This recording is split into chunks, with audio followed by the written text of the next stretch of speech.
Olá, família! Sejam todos bem-vindos ao estudo diário das Escrituras. Que bênção ouvir a conferência geral, os apóstolos, profetas, líderes da igreja nos instruindo, diretamente do céu. É uma gratidão muito grande. Hoje nós vamos dar continuidade aqui ao nosso estudo, Doutrina e Convênio, seção 29, do versículo 40 ao versículo 50, tá bom? Encerrando assim a seção 29. Vamos lá, começando aqui então no versículo 40, os versículos anteriores falou sobre a queda de Lúcifer, tá bom? Dele ter sido expulso do céu. E agora então, na terra vai falar sobre Adão, né? Adão tendo cedido à tentação aqui e caído também, a transgressão de Adão, tá bom? Aqui diz assim, ó, versículo 40 em diante. E aconteceu que o diabo tentou Adão, e ele comeu do fruto proibido e transgrediu o mandamento, pelo que se tornou sujeito à vontade do diabo, porque cedeu à tentação. Portanto, eu, o Senhor Deus, fiz com que ele fosse expulso do jardim do Éden e da minha presença, por causa de sua transgressão, na qual ele se tornou espiritualmente morto, o que é a primeira morte, e a mesma morte que é a última. Morte espiritual, que será pronunciada sobre os iníquos, quando ele disser, apartai-vos, malditos.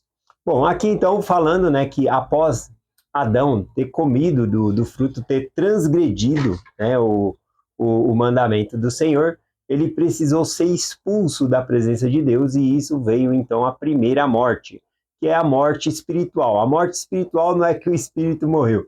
A morte espiritual é o afastamento da presença de Deus. Tá bom? Então, por ter sido expulso do jardim do Éden, ele ficava face a face com Deus, andava com Deus no jardim, ele foi expulso, já não tinha mais esse privilégio. Então, essa é a primeira morte.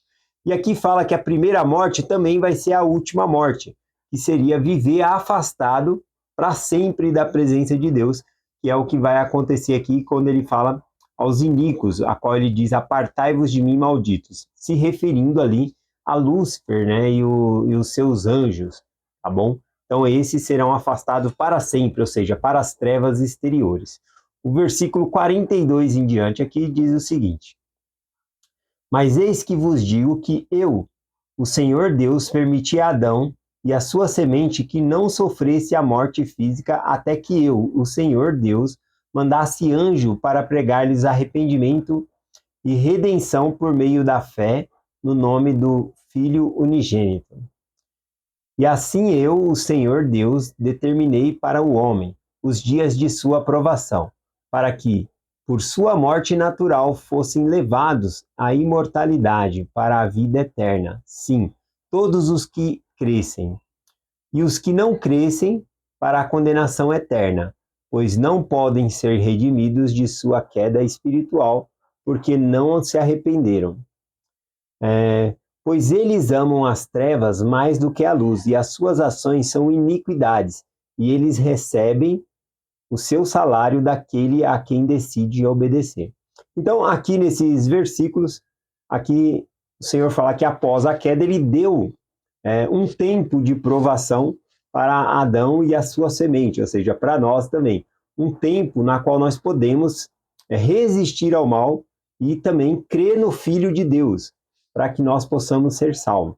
Então, nós temos um tempo, nós podemos chamar esse tempo de um tempo probatório, no qual esse é um teste para nós escolhermos a Deus. São várias tentações, várias distrações no mundo, e nós devemos escolher ao Senhor. Então, esse é o tempo que o Senhor Deus. Inclusive, ele falou: eu não deixei com que Adão morresse, ou qualquer uma da sua semente, antes que fosse pregado a eles o arrependimento, para que eles pudessem se voltar a Deus e receber a vida eterna. Então, a princípio, Deus enviou anjos, tá bom, para pregar o evangelho a Adão e a sua semente. E depois ele foi chamando profetas também, né? E não que ele deixa de usar anjos hoje em dia, mas também ele chamou profetas, missionários, para fazer esse trabalho de arrependimento, chamar as pessoas ao arrependimento, tá bom? E aqui ele finaliza, nesses versículos aqui que eu coloquei, dizendo que aqueles a gente vai receber as bênçãos, ou seja, a recompensa, aliás, né, daquele a quem nós decidimos obedecer. E se tem um discurso lá em Romanos, capítulo 6, do versículo 16 ao 23, que o apóstolo Paulo explica muito bem isso. Ele fala que não existe uma pessoa não escolher, tá bom? Ou a pessoa vai escolher seguir a Deus, tá bom? Amar a Deus, seguir a Deus, viver os mandamentos, ou a pessoa vai seguir a idolatria, né? Até mesmo uma pessoa que é ateu, que não acredita em deuses, né, ou Deus, né, ele vai ser idólatra. De que modo? Pode ser o corpo dele, a inteligência, ele acha que é mais inteligente. Então, se a gente não se volta para Deus, a gente vai ter os nossos próprios ídolos, tá bom? Então é isso que o apóstolo Paulo ensina, né? Ou o seu joelho se dobra a Deus, ou o seu joelho vai se dobrar a ídolos, né? Mesmo que esses ídolos sejam inteligência, filosofia, tá bom? Não necessariamente uma estátua. Continuando aqui, né? Ele vai falar agora a respeito das crianças, tá bom? E as crianças, né? Já que os homens, né, a humanidade, elas vão ser redimidas por meio da pregação do evangelho, por meio de crer em Jesus Cristo, e as crianças, né, que nascem, né, e não são capazes, né, de desenvolver não sabe o que é fé em Cristo, não sabe o que é pecado, qual é a condição delas perante Deus. O versículo 46 e 47 aqui, da seção 29, diz: Mas eis que vos digo que as criancinhas são redimidas desde a fundação do mundo, por meio de meu unigênito. Portanto, não podem pecar, porque a Satanás não é dado poder para tentar criancinhas, até que comecem a tornar-se responsável perante mim. Então, as criancinhas só podem pecar quando elas têm a oportunidade delas de, conforme ele falou aqui, quer ver? De tornarem-se responsáveis pelos seus próprios atos, tá bom? Então, à medida que elas vão adquirindo conhecimento, aí então elas começam a sofrer tentação do inimigo. Mas as criancinhas, conforme diz aqui, antes de ter uma idade de consciência, né, um entendimento de que está escolhendo a Deus ou não está escolhendo a Deus, de que está desobedecendo. Enquanto eles não têm esse discernimento, né, elas são protegidas, tá bom? Todas as crianças, sem exceção, todas as crianças, elas são redimidas, elas são salvas por Deus, né? Olha o que ele continua falando das crianças aqui, versículo 48. Pois a elas é concedido de acordo com a minha vontade, segundo o que me apraz, né? Então é da vontade de Deus salvar as crianças, então elas já são salvas em Cristo, tá bom? De acordo com a Escritura.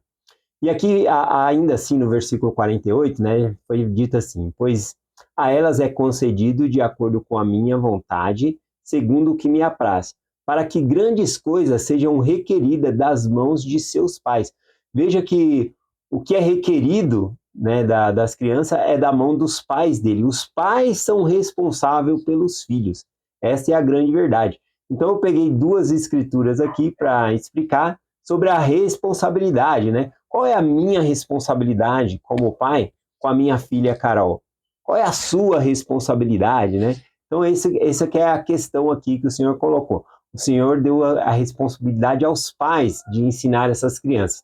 Eu gosto, né, quando fala da responsabilidade dos pais, de trazer aqui Doutrina e Convênio 68, versículo 25, que diz assim: E também, se em Sião, em qualquer de suas estacas organizadas, houver pais que, tendo filhos, não ensinarem a compreender a doutrina do arrependimento. Aqui fala de ensinar a criança a compreender, não é somente despejar a informação, tá bom? Nós devemos ensinar as crianças quando elas estão prontas para aprender também, não quando eu quero, né? Mas é quando elas estão prontas. Tem que ter uma maneira de nós fazermos elas compreender, não só despejar informações sobre elas, tá bom? Então aqui fala que se nós, sobre se os pais tendo filhos, né, eles não ensinarem as crianças a compreender a doutrina do arrependimento, da fé em Cristo, o Filho de Deus, do Deus vivo, do batismo, do dom do Espírito Santo pela imposição de mãos, quando tiverem a idade de 8 anos, sobre a cabeça dos pais seja o pecado. Né? Então, de acordo com esse versículo aqui, até os 8 anos de idade, né, as crianças estão protegidas ali, não são capazes de ser tentadas ali pelo inimigo, tá bom? Mas aqui, falou de nós ensinarmos, mas também falou o que nós devemos ensinar sobre o batismo, sobre a fé em Jesus Cristo, sobre o dom do Espírito Santo. Então nós devemos ensinar isso, doutrinar nossos filhos. Importante doutrinar o filho, ajudar eles a crescer dentro do Evangelho. E aí vem essa frase, né, que disse aqui, se nós não fazemos isso, sobre a cabeça do pai seja o pecado. Ou seja, não é que os pecados do filho vai passar para o pai, até porque a criança antes dessa idade nem pecado tem. As crianças são puras, inocentes, conforme as escrituras que nós lemos, elas nascem novas, sem influência do pecado. É lindo ver um bebê, né, ver a pureza que existe dentro de uma criança, tá bom? Então, aqui fala que sobre a cabeça dos pais seja o pecado. Só que o pecado aqui não é o pecado do filho para o pai, tá bom? Porque até mesmo em Ezequiel, capítulo 18, versículo 20, diz assim: a alma que pecar, essa morrerá. O filho não levará a maldade do pai, ou seja, o filho não vai levar o pecado do pai. Nem o pai levará a maldade do filho, ou seja, o pecado do filho, mas cada um é responsável pelos seus próprios pecados. Então, essa frase, quando diz sobre a cabeça dos pais seja o pecado, é o pecado de eu não ensinar minha filha, tá bom? Então, é isso que é pecado, nós não ensinarmos nossos filhos. Vamos finalizar aqui, ó, versículo 49, Doutrina e Convênio 29, versículo 49 e o 50, finalizando aqui o estudo de hoje. Outra vez vos digo, quem possui conhecimento, não ordenei que se arrependesse? Então, aqui o Senhor está deixando claro, a quem possui conhecimento é que ele exige que se arrependa, né? Quando é ensinado lá no Novo Testamento, né, Pedro falando, né, arrependei-vos cada um de vós, né, e seja batizado. Então, só a questão de convidar a pessoa a se arrepender já mostra que não é uma criancinha que não tem entendimento. Então, para batizar, precisa ter o arrependimento, precisa ter uma condição de conhecimento, porque estamos fazendo um convênio com Deus. Por isso, nós não batizamos criancinhas, porque até mesmo acabou de mostrar aqui que elas já são puras, salvas em Cristo, tá bom? Seria uma grande injustiça, né, uma criancinha não ser salva por conta do batismo. Então, elas já são redimidas em Cristo, tá bom? Então, aqui falou sobre isso, né, o versículo 49. Né, que o Senhor ordenou àqueles que têm capacidade para se arrepender. Versículo 50, finalizando, e quanto ao que não possui entendimento, cabe-me agir de acordo com o que está escrito. E agora nada mais declaro neste momento. Amém, né? Assim termina a sessão. Aqui ele fala que também existem pessoas que não têm o entendimento. Como que Deus vai julgar? De acordo com o que está escrito. E aí nós temos que buscar o que está escrito nas Escrituras. Por exemplo, lá em Atos, capítulo 17, versículo 30, o evangelho chega aos gentios. Então, o evangelho, ele pertencia, né, à casa de Israel, o povo do convênio do Senhor. Eles eram monoteístas, acreditavam no único Deus, que é o certo, é a verdade. Agora, os outros povos, que eram chamados gentios, ou povos pagãos, eles acreditavam em vários deuses, adoravam a vários deuses. E como que fica? Como que essas pessoas vão ser julgadas? Né? Sendo que elas não conheciam o Evangelho. Lá em Atos, capítulo 17, versículo 30, diz o seguinte: de sorte que Deus, não levando em conta o tempo da ignorância, anuncia agora que todos os homens, em todos os lugares, que se arrependam. Então Deus não levava em conta aquela idolatria que aquelas pessoas faziam, por eles não conhecerem a Deus. Eles pecavam por falta de conhecimento. Mas agora o evangelho é pregado. E aí então vão ser julgados de acordo com o que é pregado. Isso não significa, né, que era liberado tudo, ou que a pessoa não podia cometer pecado porque não conhecia a Deus. Isso é mentira, né? Porque o que acontece? Todo mundo que nasce, ele nasce com a luz de Cristo. A luz de Cristo, ela é como um discernimento para nós, é uma influência, uma energia positiva, né? A luz de Cristo não é o Espírito Santo, mas ela é uma energia, uma luz que promana de Deus, que nos ajuda a saber o que é o bem e o que é o mal, o discernimento. Ela age na nossa consciência. A luz de Cristo não é a nossa consciência, mas ela age na nossa consciência para nós discernirmos o bem do mal. Então, mesmo que não tivesse sido ensinado, né, a pessoa sabe o que é certo e o que é errado. Por exemplo, um índio lá, né, no meio do mato, ele sabe que ele não pode roubar a flecha do outro índio lá, né? E se ele o fizer, ele vai fazer escondido. Por que ele está fazendo escondido? Porque a consciência dele está acusando que ele está fazendo uma coisa errada, então ele tem que fazer escondido, né? Por exemplo, a pena de morte, né, veio nas escrituras depois de Noé, né? Depois de Noé saiu da arca, veio a pena de morte ali, falando a Noé, né, que o homem que derramasse o sangue do outro homem, o seu sangue seria derramado.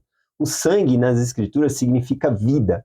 Então ali está mostrando que se alguém tirasse a vida de outra pessoa, a vida dela seria retirada também, tá bom? Ou conforme a lei do levirato, a qual Moisés também traz, né, para a lei de Deus ali, dizendo olho por olho, dente por dente, né? Bom, então essa é a lei escrita, mas antes de Noé, nós temos o primeiro assassinato na terra, que foi Caim matando Abel, né? Não existia o mandamento escrito dizendo não matarás, mas Caim sabia que estava fazendo algo errado. Então, dentro de cada um de nós existe a luz de Cristo, que nos ajuda a discernir o que é bom e o que é mal, o que é certo e o que é errado, o que é pecado e o que não é, tá bom? Então, nós seremos julgados de acordo com essa luz, mesmo que a pessoa não tenha as escrituras. Agora, nós que já recebemos a palavra revelada, as escrituras já falando claramente, né? Não matarás, não cometerás adultério. Então, a lei é muito mais severa com nós, porque nós já recebemos a lei, tá bom? Então, Deus não leva em consideração o tempo da ignorância, mas não significa que aqueles que estavam fazendo pecado não sabiam que estavam pecando, tá bom? Então, é essa mensagem que eu compartilho com vocês hoje, em nome de Jesus Cristo. Amém. Até amanhã.